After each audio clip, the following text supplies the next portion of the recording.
where it is today. Because from the very first instance that the Wailers came on stage in London, you know, you felt that you were accepted. Lighten up yourself and don't be no drag. Because of that, you know, that quick to accept kind of attitude that white folks have, recognizing things of value very fast. By 1977, the Wailers started to get real international success, just at the time punk rock was breaking. In my musical travels, I had occasion to become friends with Bob Marley, and in fact, punk rock caused an argument between us, because one day I went round his house, and I had on my bondage trousers, and he said, "Done, we are deal with mountaineering." And I said, "No, Bob, this is the thing now, it's punk rock." And he's like, "Nah, get out of here." And sure enough, 3 months later, he made a record called Punky Reggae Party. After seeing the Clash play, Bob Marley wrote and recorded the song with Lee Perry. So come with your heart and soul. Yeah. Let's have a punky reggae party all night. If we can learn to do a little of everything, then it makes your market better. Because a little punk and reggae could work. The man who loves punk would buy that song because there's a little of his thing in it.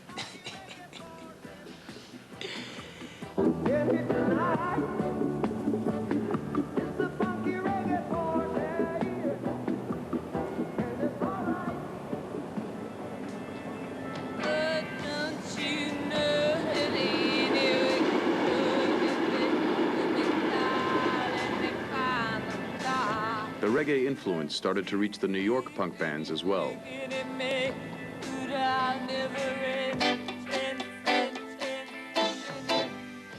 it strange? We really loved reggae music. We took a lot of nourishment from it on many levels, much of which was based around the Rastafarian sense of spirituality and the smoking of herb. Two killer combinations for the mid-70s.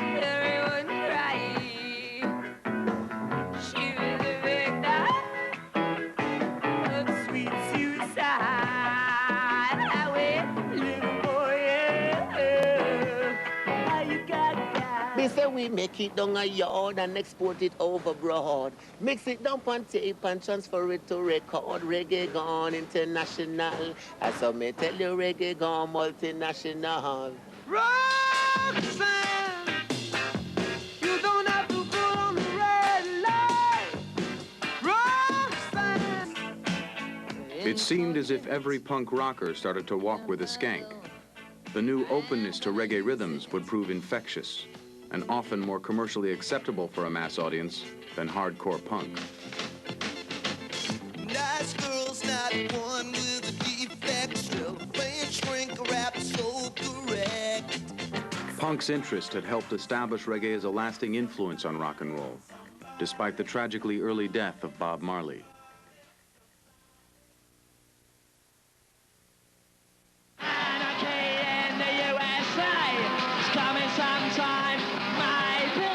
Then in January 1978, the Sex Pistols invaded America.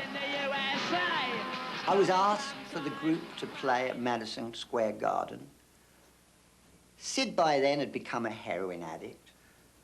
For a variety of reasons, I thought it might be more interesting to play in the South, in tiny little venues.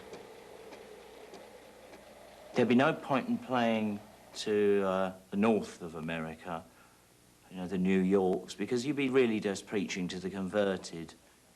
You should always go where you're not wanted first. There's more to achieve.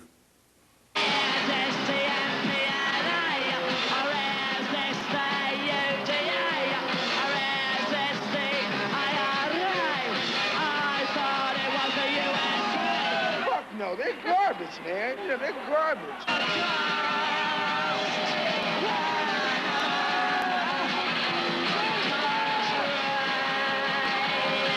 Pistols are just out of sight. I think they got a lot of balls. It's about time we got some street fighting men here in America. It's about time we got someone to rile the people up. think I heard one time that they urinate on the audience one time. Why, I don't know. It just sounds goofy. What's your impression of America at this point? Load of shit.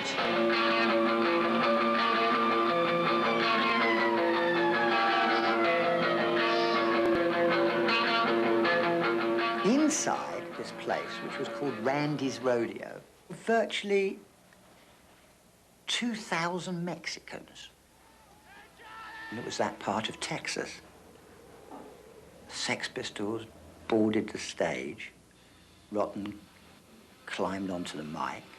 And suddenly a giant hamburger leapt through the air and hit smack on Rotten's face. The ketchup sort of fell down on his rather nice blue tartan bondage suit that Vivian had made for the tour. He was pissed off. Who the hell did that, he said, pointing into the audience, outraged. Sid followed, typical of an agent provocateur, and said, all you cowboys are a bunch of faggots. That's all they needed.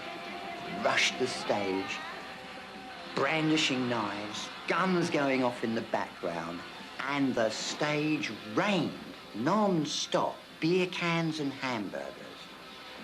I never forget Steve Jones.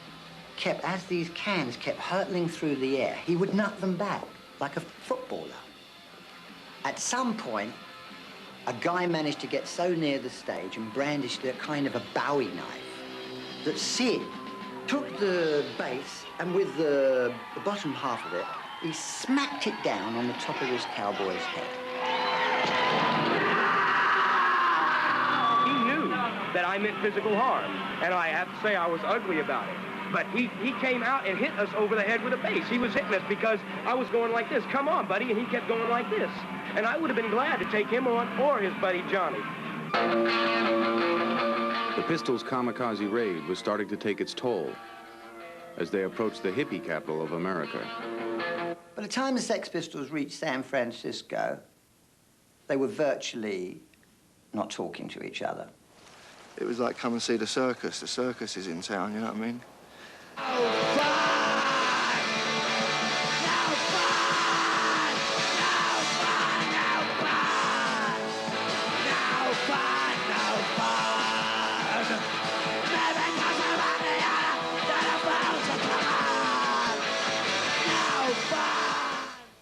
I couldn't see any way of this continuing, and that's why it stopped when it did. Ever get the feeling you've been cheated? Ever get the feeling you've been cheated?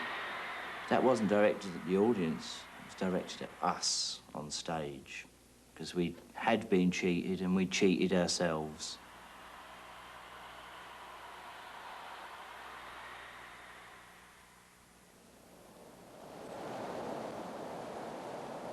As the end of the 70s approached, it seemed as if punk had failed in its attempt to gain acceptance in Middle America.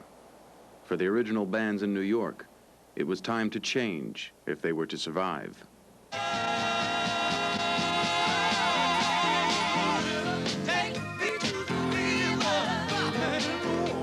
It occurred to us, well, you know, our songs are so weird. Maybe we should do a cover song on our next album. Maybe the radio will like it.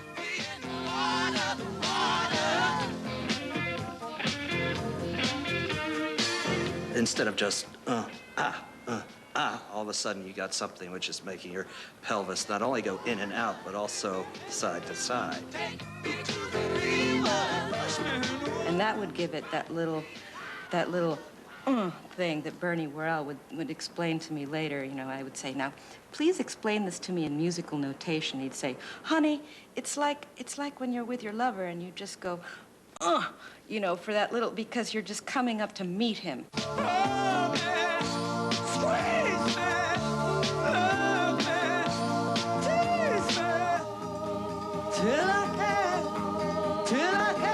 And sure enough, the radio did like it, and I think it was our first top 40 single.